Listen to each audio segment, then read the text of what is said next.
चलिए तब आइए देखिए, इससे पहले मैं आपको संधि पढ़ाया था और संधि के बाद आज आपको हम जीएस पढ़ा रहे हैं। जीएस में आपको हम बायोलॉजी का क्वेश्चन उठाएंगे और बायोलॉजी के बारे में आपको बताएंगे। इससे पहले जो भी आपको बात बताई गई थी वो हमें आशा है आप लोगों ने जो कमेंट किया उसके हिसाब से लग रहा है कि आपकी समझ में वो बात क्या की है, आ गई है। लेकिन हमारा ये विश्वास है कि आपकी समझ में जो भी चीज़ आपको बताई जाती है, बात यहाँ रटने और याद करने वाली बात नहीं होती है, आपकी बात समझ में आनी चाहिए। और मैं जो भी हमारे चैनल पे मैं जो भी बताता हूँ तो मैं गारंटी देता हूँ कि आपकी समझ में 100% वो बात आपकी समझ में आएगी। और रटना और पढ़ना दोनों अलग अलग चीज़ें हैं। जैसा कि आपको बताया गया, जानते हैं कि एक बार विवेकानंद से पूछा गया कि सर अगर आप दोबारा जन्म लेंगे तो आप कैसे अध्ययन करेंगे, तो यही बात बोले कि हम अगर दोबारा जन्म हुआ और हमें पढ़ने का मौका मिला तो हम समझने, जो शिक्षा है हम समझने पर बल देंगे। और जो समझने वाली शिक्षा होती है वो ज़बरदस्त होती है। और रटने और याद करने वाली अधिकतर आज ट्रेंड ये चल रहा है कि याद हो गया, याद कर लिए। याद करने वाला कोई मतलब नहीं होता है। याद अगर आप कर रहे हैं तो याद के बाद वो चीज़ क्या हो जाएगी, आपकी भूल जाएगी। अगर आपकी बात कोई समझ में आ गई तो फिर आप मर जाएंगे, लेकिन उसको भूलेंगे नहीं। आप एक फिल्म देखे होंगे थ्री इडियट में भी आप देखते हैं कि आमिर खान भी एक चीज़ बोलते हैं कि वो कहते हैं कि शिक्षा जो होनी चाहिए वो समझ वाली होनी चाहिए, ना कि रटने वाली होनी चाहिए। और रटने वाले जो स्टूडेंट होंगे थ्री इडियट की तरह, जो चतुर सिंह होता है उसी की तरह आपकी दशा होगी। वो भी रटने वाला होता है और रटने के कारण उसकी क्या दशा होती है, देखते हैं कि जो सेमिनार होता है उसमें उल्टा के सीधा वो क्या करता है, बोलता है, क्योंकि उसको ये नहीं पता रहता है कि क्या बोलना है क्या नहीं। वो रटने वाली शिक्षा होती है। तो मैं आपसे यही कहूँगा कि रटने के पीछे या याद करने के पीछे मत भागिए, बल्कि आप समझने के पीछे भागिए। और मैं गारंटी देता हूँ कि मैं जितना भी वीडियो किसी भी, चाहे जीएस हो चाहे स्पेशली किसी भी सब्जेक्ट का हो, आपकी कितनी भी खतरनाक, कितनी भी टेढ़ी टॉपिक रहेगी, अगर मैं उस पर वीडियो बनाया हूँ तो आपको सीधे साधा एकदम, जैसे होता है ना कि 10-20 लीटर दूध है उसमें से आपको घी निकालना है, तो 10-20 लीटर में दूध में से आपको कितना घी निकलेगा? 10-20 लीटर अगर आपके पास दूध है तो 10-20 लीटर दूध में से आप ज़्यादा से ज़्यादा कितना किलो घी निकाल सकते हैं। अब बात होती है कि कुछ लोग 20 लीटर घी दूध देखते हैं, कुछ लोगों की सोच होती है कि उस दूध में से हमको कितना किलो घी निकलेगा। अब घी थोड़ा सा निकलता है, लेकिन उस पूरे दूध की वो क्रीम होती है। उसी तरह से शिक्षा है। शिक्षा में बहुत ज़्यादा लोग दुनिया भर का अनाप शनाप बताते हैं, ये करते हैं वो करते हैं, लेकिन मैं आपको अपने चैनल पे जो भी चीज़ें बताऊंगा आपको एक क्रीम निकाल के दे दूंगा और उससे ज़्यादा आपको कुछ नहीं है। स्वामी विवेकानंद का कथन आपको बताया गया, थ्री इडियट का आपको एग्जाम्पल मैं दिया। इसके बाद आप एक फिल्म देखे होंगे धड़कन में शिल्पा शेट्टी हीरोइन है और इसके बाद आपके सुनील शेट्टी जी हैं। तो शिल्पा शेट्टी एक बार कहती हैं सुनील शेट्टी से, आप लोग सभी लोग जानते हैं कि तुम मुझे भूल जाओ। तो सुनील शेट्टी जी क्या कहते हैं कि तुम मुझे भूल जाओ ये होने नहीं दूंगा, और मैं तुझे भूल जाऊं ये हो नहीं सकता। तो मेरा भी ये चैलेंज है हम अपनी वीडियो पर कि मेरा पढ़ाया हुआ आपको याद ना हो, ऐसा हो नहीं सकता। और मैं जो बता रहा हूँ आपकी समझ में ना आए, ये मैं होने नहीं दूंगा, ये हमारी गारंटी है। इसके बाद मैं आपको बता रहा हूँ कि चाहे आईएएस का लेवल, आईएएस कंपटीशन लेवल की आप यूपीएससी कह सकते हैं या राज्य स्तरीय परीक्षा कोई भी कह सकते हैं, इसमें एक क्वेश्चन आता है कि निम्नलिखित में से कौन सा जड़ है कौन सा तना है। जब जड़ तना वाली बात आती है तो तमाम मैटर फंस जाता है कि किसको हम जड़ कहें किसको तना कहें, और उसमें तमाम बातें आती हैं, किताब में तमाम दिया है बातें कि हाँ ऐसे कहेंगे, ये करेंगे वो करेंगे।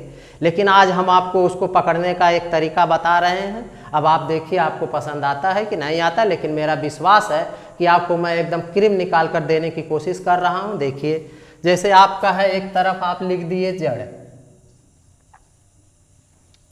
और दूसरी तरफ आप लिख दिए तना।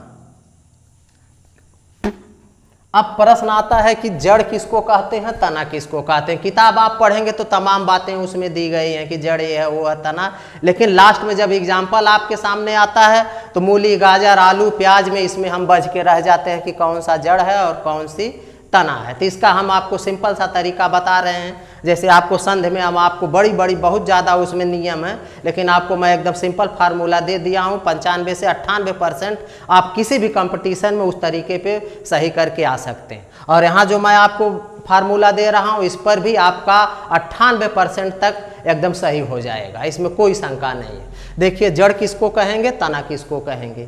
सीधा है कि जड़ पकड़ने का एक तरीका है कि अगर आपके सामने कोई एग्जाम्पल आ गया, जैसे आपके सामने आ गया कोई भी एग्जाम्पल ले लीजिए, जैसे आप ले लीजिए आलू, आप ले लीजिए आलू, इसके बाद अगला एग्जाम्पल ले लीजिए मूली,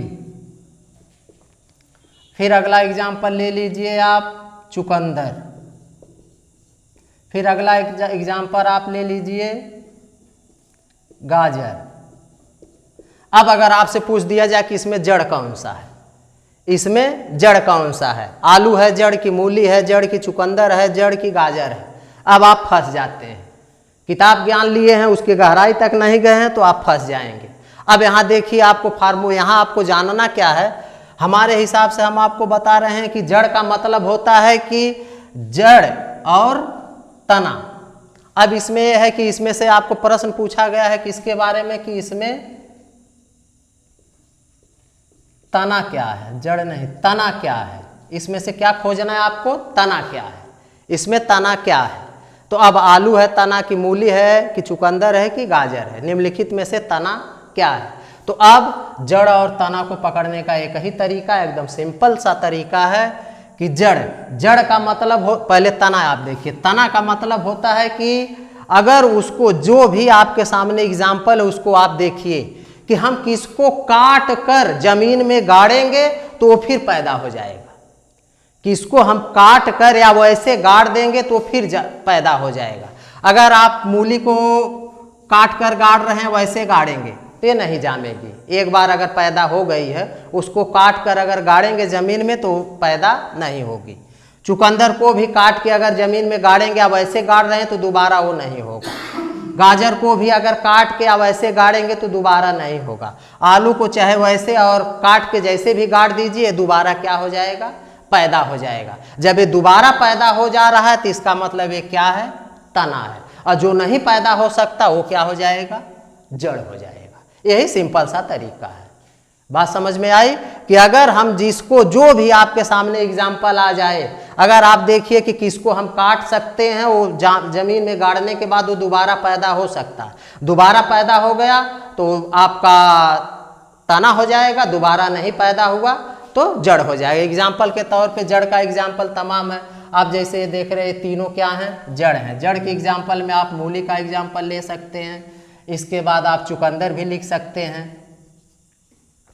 चुकंदर के बाद आप गाजर भी लिख सकते हैं, गाजर के बाद आप सलजम भी लिख सकते हैं, सलजम। ये सब क्या हैं, जड़ हैं। इनको काटने के बाद ये दोबारा पैदा होने वाली बात नहीं है। तना का आप एग्जाम्पल ले सकते हैं, जैसे आपका आलू बताया ही गया।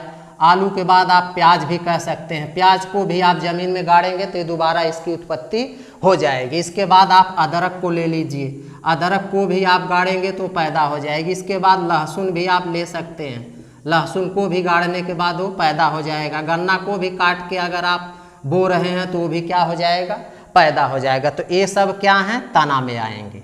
ये सब तना के एग्जाम्पल हैं और ये सब जो हैं ये आपके किसके एग्जाम्पल हैं, जड़ के एग्जाम्पल हैं। जड़ और तना का मतलब कि वही जो आपको बताया गया है कि अगर काटने के बाद उसको आप दोबारा जमीन में गाड़ रहे हैं, वो अगर पैदा हो गया तो तना हो गया और नहीं पैदा हुआ तो क्या हो गया, जड़ हो गया।